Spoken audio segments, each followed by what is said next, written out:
Hi, welcome to Etune Worldwide. This is Chandni Thakkar here. I am going to take this webinar on JavaFX.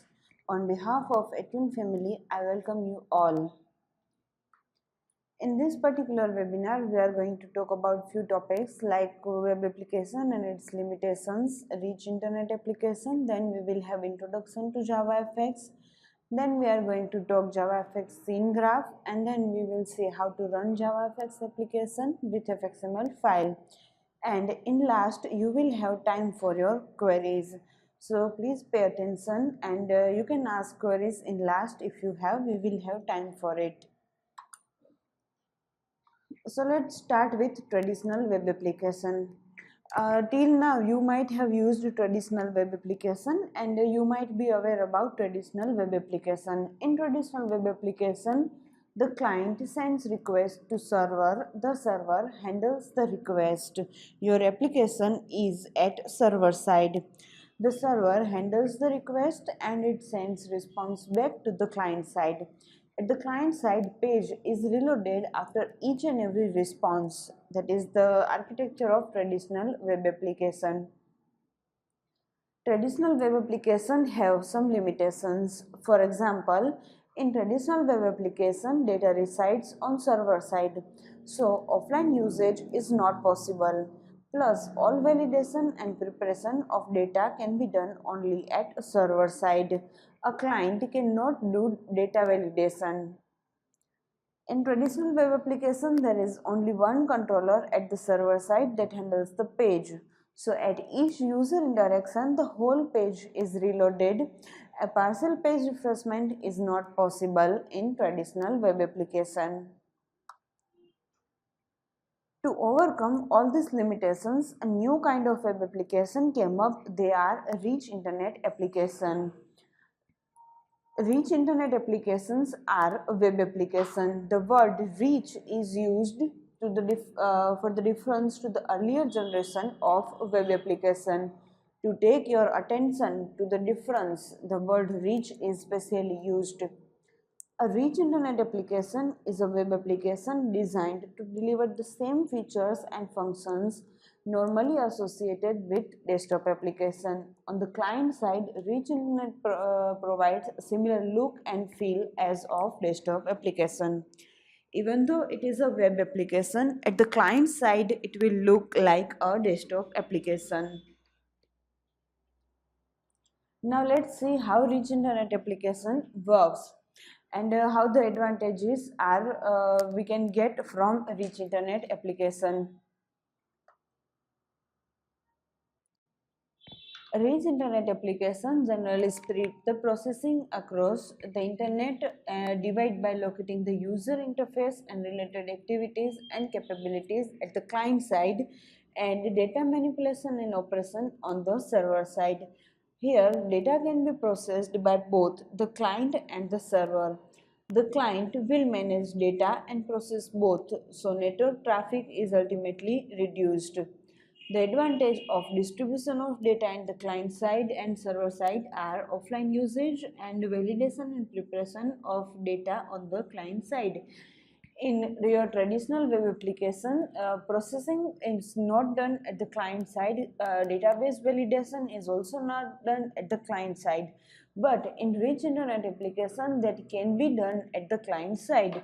So offline usage is possible in your rich internet application. Traditional web application, there is only one controller at the server side that handles the page. So at each user interaction, the whole page is reloaded. While in rich internet application, a second controller is introduced at the client side that is also responsible for the computation and refreshment of a portion of a page. So live validation is possible, offline usage is possible, and page rearrangement is also possible.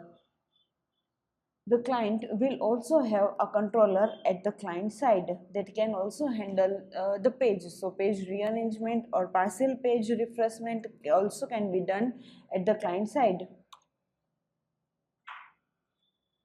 On user request, the browser sends HTTP request to the server. The page is refreshed when the response comes back. So the client has to wait for the response on each and every request. This is known as synchronous communication. This method inevitably creates a negative impact on usability. Conversely to web application, a rich internet application uses both synchronous as well as asynchronous communication. Push and pull communication capabilities are available here. Distribution of data and functionality across client and server broadens the features of produced events as they can be originated, detected, notified, and processed in a variety of ways. The advantage of synchronous and asynchronous communication are partial page refreshment, page rearrangement, and display morphing.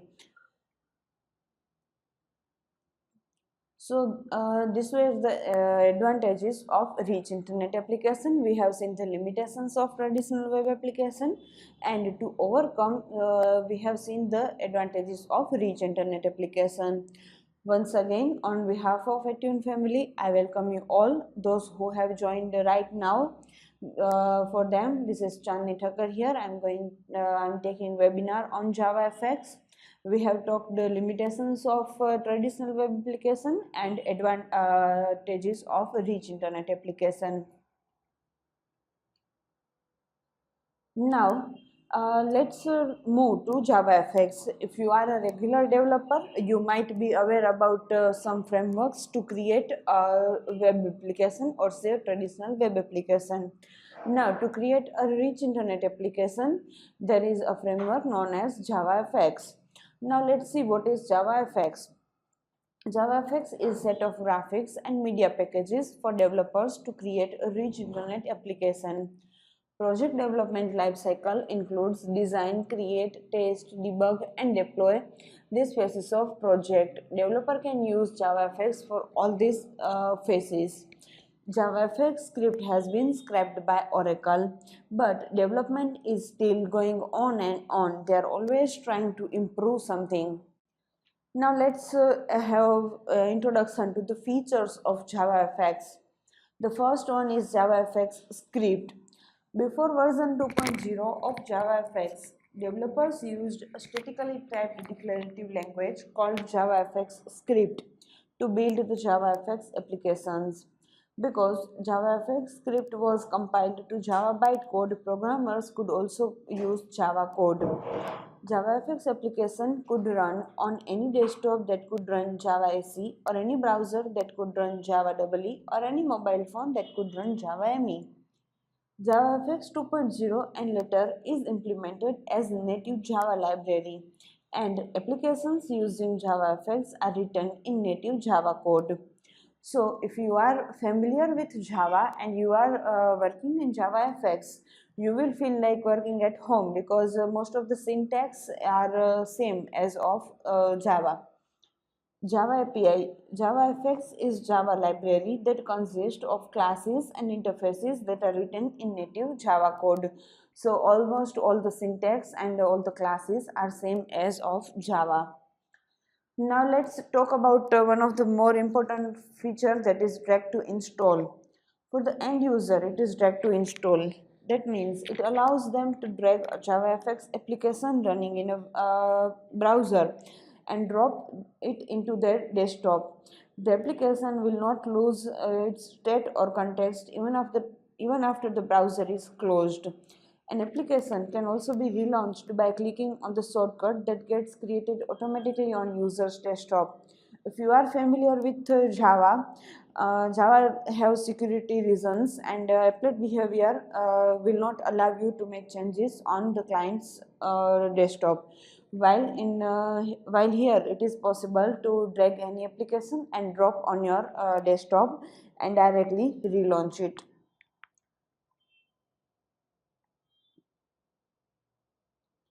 Now let's talk about FXML. FXML and Sim Builder.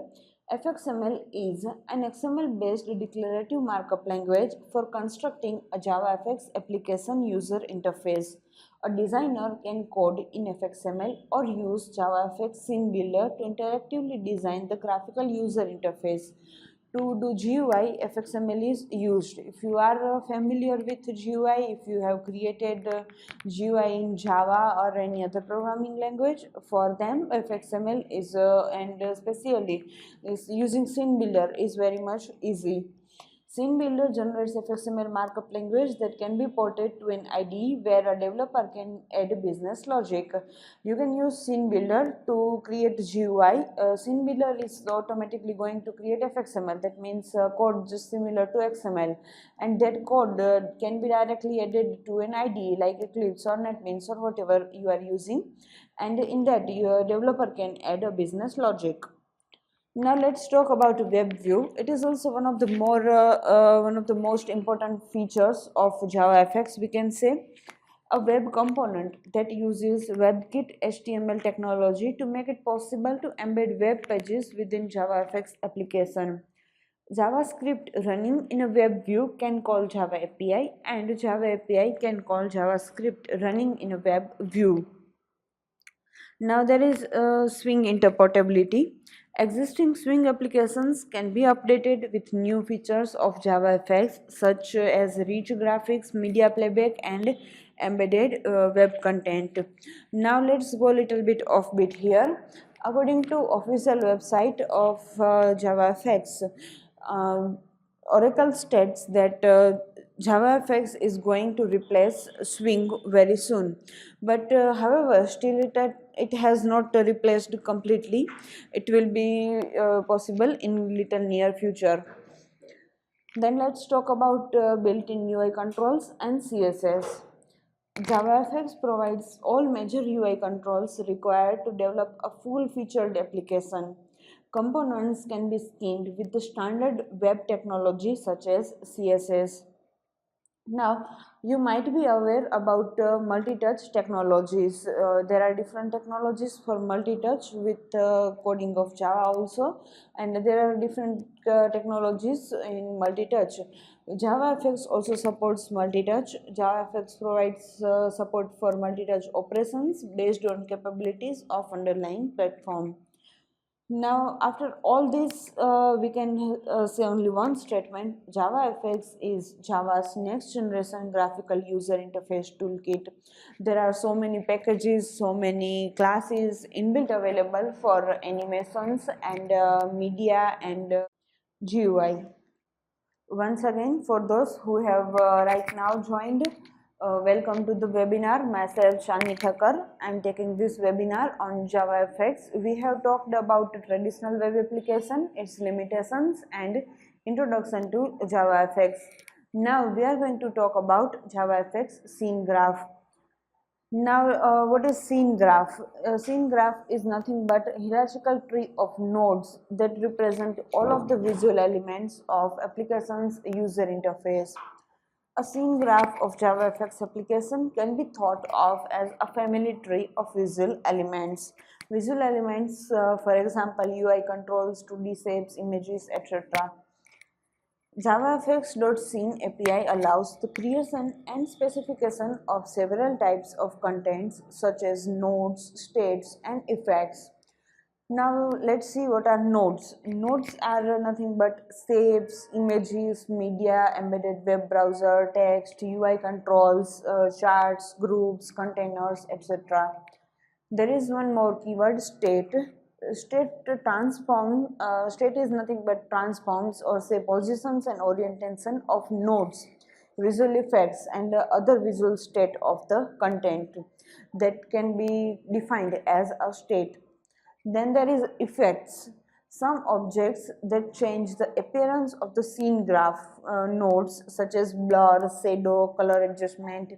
If you are going to learn JavaFX in depth, you will see some packages for animation, for effects. There are so many inbuilt packages and classes for all these.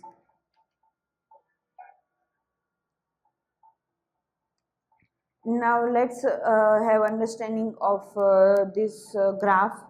The relationship between these elements is defined by their position in a tree. Means we are going to discuss the relationship between the nodes. In the same way that your father would be above you in your family tree, a visual element's parent will be above it in scene graph. If a visual element has children, then they will be below it in the scene graph. Each position in the scene graph tree is called a node. The node at the top of the scene graph is called a root. The root node is the only node within the scene graph without a parent node. Every other node must have a parent node to fit in the tree structure. Branch node. These are the objects which have parent class as the part of their hierarchy. The parent class allows for the possibility of having child nodes. For example, group objects, a collection of nodes, region objects, stack pane, flow pane, they can have child nodes. But there are also exceptional cases. There are some exceptional controls like a button, choice box, etc. They cannot have child nodes. And last is leaf nodes. These nodes cannot have the child nodes. For example, shape object, circle, rectangle, image view objects for displaying the image, media view objects to playing the music or video. So we have seen introduction to JavaFX, we have seen traditional web application and rich internet application. Now after all this theory talk, let's move some practically. Let's see how to create a JavaFX project and how to create FXML file and what are the requirements for it. It is a 45 minutes webinar, so we are not going to create so many projects in this particular webinar. We are going to just to see how to create a JavaFX project and how to create FXML file. Now before moving practically, there are some requirements. The first is JDK. Uh, Make sure that you have Java downloaded and installed on your system. You have set the environment variables as well in your control panel, system environments. Make sure Java is running properly on your system. The next required things are Eclipse and Scene Builder. You can also use NetBeans, but for this particular webinar I am going to use Eclipse. And you will be requiring Scene Builder. So there are two ways to install the FX files to your Eclipse.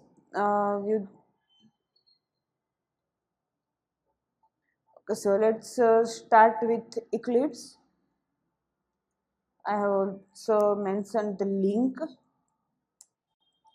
So let's go to install.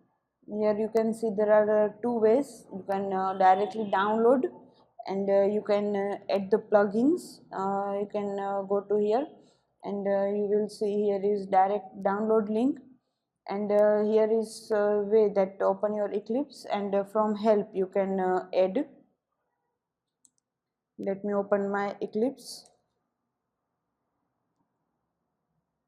Okay, first it will ask workspace. You all might be aware about workspace. It is the location where Eclipse stores your examples. So here is that once you have opened Eclipse, you can add this address. Details are also written over here. That click on help, then go to install new software, then click on add and give name and location. So help, install new software, click on add. You can give proper name. This is general notation used for Eclipse with JavaFX. So add the location and click add. So you will have the Eclipse plugins.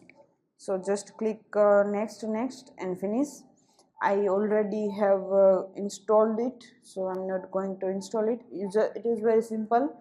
Just you have to click on this next and the installation will be finished. And you can directly download from here also. Now there is one more thing required, that is scene builder, that can be downloaded from official website of Eclipse.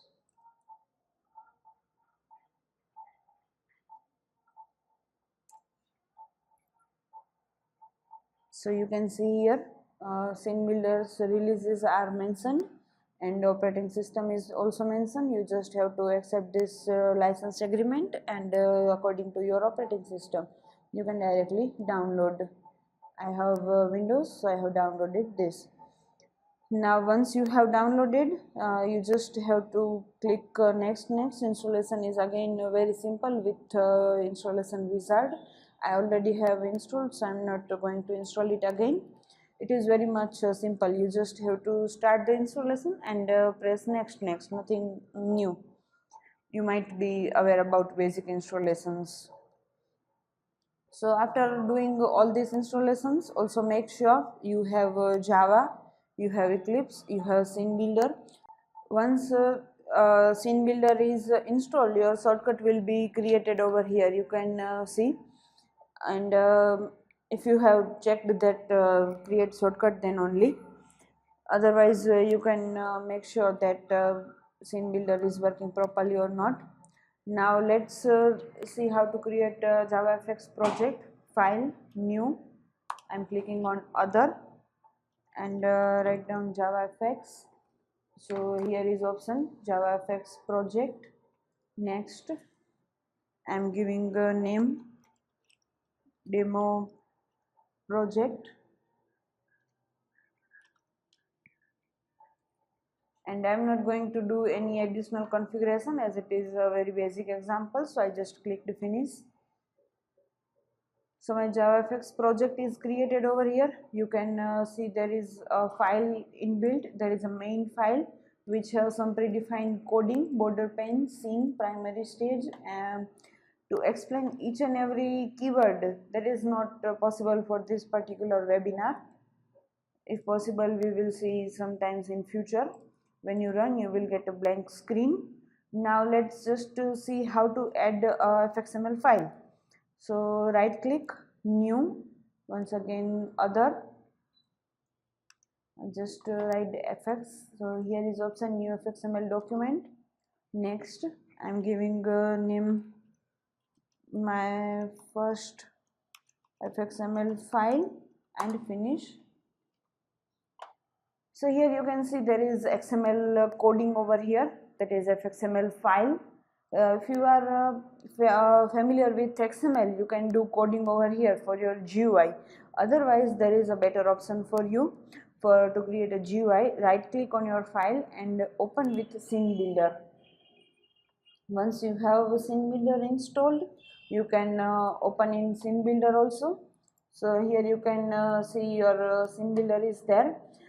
Here you have so many options for your controls, containers, and your GUI options are there. Here you can see for your controls you have properties, layouts, codes. Let's just expand it.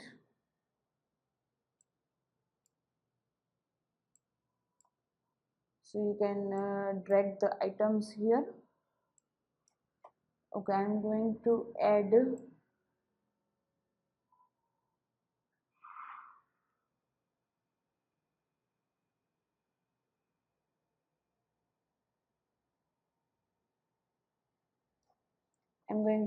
a combo box over here, and now I'm going to add a label over here. So let's go to properties and change the property of label. I'm going to write attune worldwide and enter. So here you can see that in my FXML file I have one label with the property attune worldwide. I have one combo box here, and I just saved it. Now again go to your project. So here you can see that your code is by default added over here. Here is the code for your combo box. Here is the code for your label. If you are familiar with XML, you can write down code over here that will be reflected. That is also okay. And if you are not familiar that much with FXML file and you want to go with easy way, you can go with a scene builder. Now there is also another way to add FXML file in your project. Suppose I am creating a new file, Control N, and in this file I'm just adding a tab pen, and I'm adding a button, and I'm saving it on my desktop with name my demo. So this file is saved. Now let's go to your project, right click, new file, click on this advanced, link file to a system. You can browse your file. I have given name my demo to my FXML file and finish. So my file is imported. You can see it is over here, and that is imported in your project. But whenever you are linking a file to your system, that will be a relative location. So make sure that you don't change the location of your file, otherwise it will give error. So it is always a better practice to add the file directly from your project rather than linking to your project. If you wish, you can link, but it is always better to add directly to your project, so you don't have to make a relative, you don't have to worry about the relative location.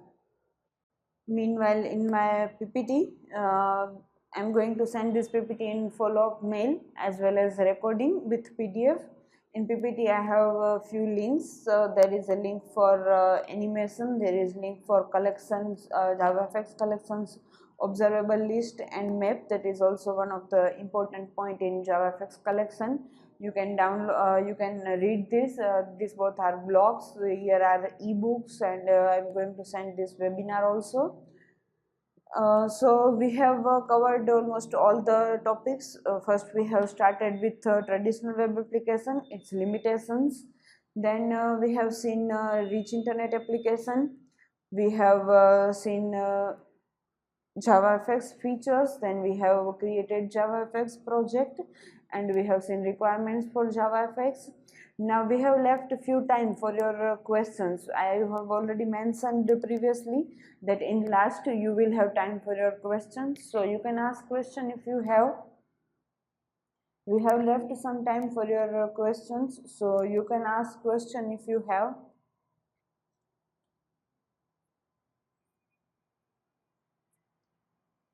Hello all. You can ask questions if you have. We have time for questions. There is a question window on your screen. You can type question on that, or you can chat also.